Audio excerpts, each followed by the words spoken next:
got no problem.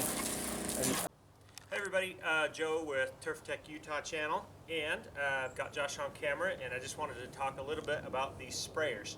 I've actually built quite a few of these little electric sprayers, these cart sprayers over the years. These are two that I built in 2004. This is Halloween Day 2015. Hopefully you can hear, we've got a jet overhead and some construction in the back, but anyway, so these are about 11 years old, and they've held up really well.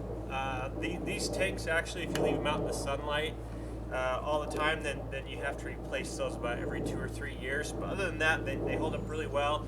If I were to build these again, I would use the big blue water storage tanks, the 8-gallon ones. I'd use one of those. I think it would hold up a little bit better. But I built these. When I built these, I didn't have access to those. So I wanted to show you real fast how I built them and see if it might be a good fit for you with your gardening or with your lawn care. Alright, so I'm going to show you the details on this sprayer. The red one I use for lawn care things, so it has herbicides in it. And the green one I only use for shrubs and trees and for foundation sprays. That way I never put herbicide in that one. So I just pinch these sides and the battery cover comes off. Okay, in here we have the battery, and this is kind of ragtag, but it's a real thing. I use it. I started out with just the alligator clips, and I lost one day out spraying, and I used that. So anyway, this is a Napa gel battery. It's awesome. If you build one of these, I would highly recommend getting one of these batteries. It lasts forever. This one's probably 5 years old, 6 years old, and it still runs really strong.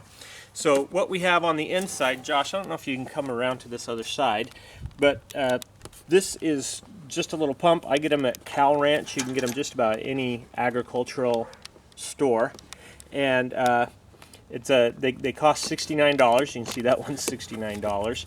And the important feature that they need to have, okay, don't get too close, maybe it's kind of bad lighting. Maybe what I'll do is I'll pull a battery out so you can see it better. It's a SureFlow. I like the SureFlow brand a lot. I used to go with a different brand, and I didn't like it nearly as much. I ended up replacing them a lot more, and it was a more expensive brand. So then I just run the negative cable through a switch and then to the battery, and that way I can turn the sprayer on and off. Okay. So, and that's really easy, and I do it with my feet. I kick it a lot. And so what I do, let me put the lid back on so I don't spill. I'm going to tip this up like so. So on the bottom, you can see I just drilled a hole.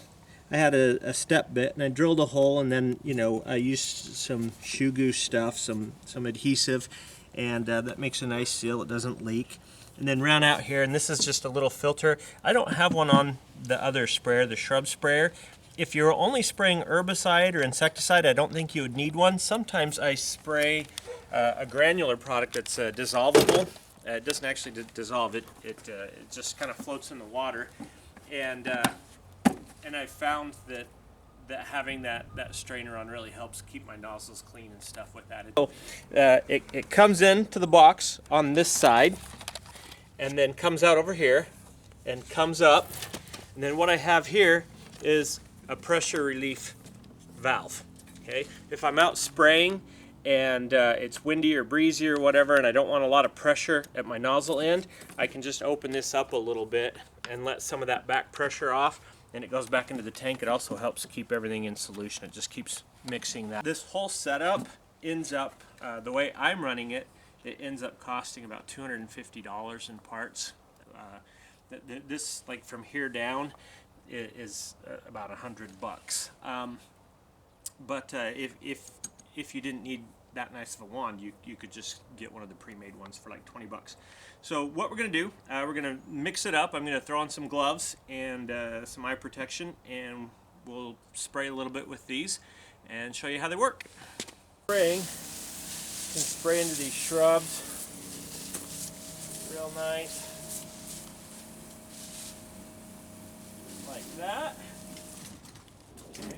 And then, like, let's say we want to get up in these eaves, we can do that easily enough. And then if we needed to, that's not really a tall one, but I can just by narrowing my stream here with what I've got on, we got no problem And during the daytime, I've taken out lots of hornet nests and things like that, and it's very easy with this setup. In fact, Josh, if you can get clear up into the top there, if we go to the second story eaves and overhangs, I can still hit those fairly easily with this setup. I can go about 20-25 feet high, depending on how charged my battery is. One of the lawn and garden batteries will last for about 2 days of spraying. Alright, so Josh is actually standing on our trampoline, so hopefully he's not too bouncy. But this is the area when we're doing archery. This is like our downrange. And weeds grow in. We've got mallows. People call them cheesy weeds because they have little cheese wheel seeds. Anyway, that grow here. So about 2 or 3 times a year, I mix up just some lawn weed killer. And I go through and I spray this area. I'm going to increase my pressure just a little bit here. Right about there is about where I'd want it.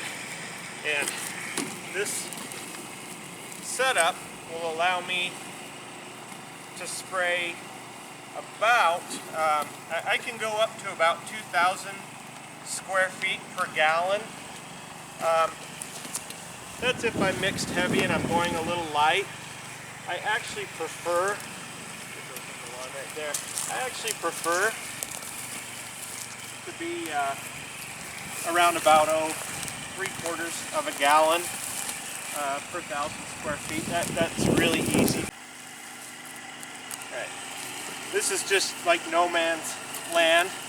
The area we shoot arrows into, or where the kids can ride the go-kart or the mini bikes. So right now I'm just working along and I'm getting all these mallows and milkweeds and dandelions nice and wet. It's actually October 31st. A lot of years it would be too late for me to do this, but got a nice little warm spell going. It's supposed to last a few days, and I figure I'll take advantage of that. Kill a bunch of these weeds.